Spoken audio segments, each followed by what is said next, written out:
I think it's very difficult to talk to Russia. Russia understands its own point of view and it doesn't see a world perspective.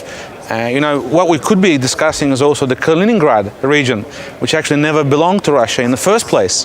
And it's not like original Russian land. So we should probably discuss about giving Kaļiņingrad back to Germany.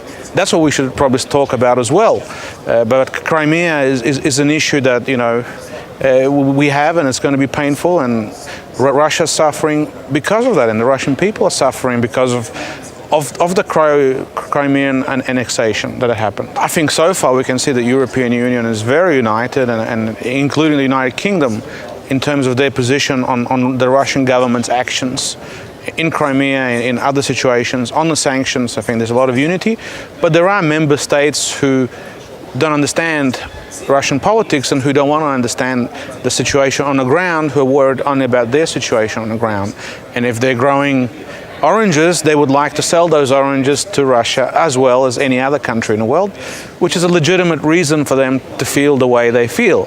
So I think it's my opportunity as a member of European Parliament elected in Lithuania to explain to some of those members, to some of those politicians, about the other side of the coin.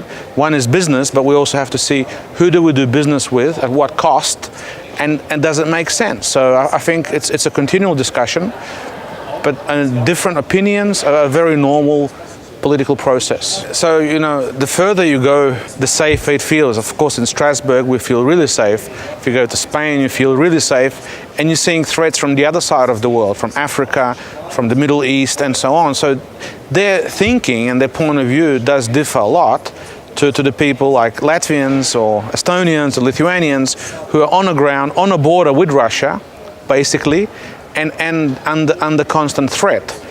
And also the experience, a very recent experience of being occupied and having our people sent to Siberia to work in concentration camps to make Russia better. So I don't think that's a good memory for us, and that's why we have that legitimate fear.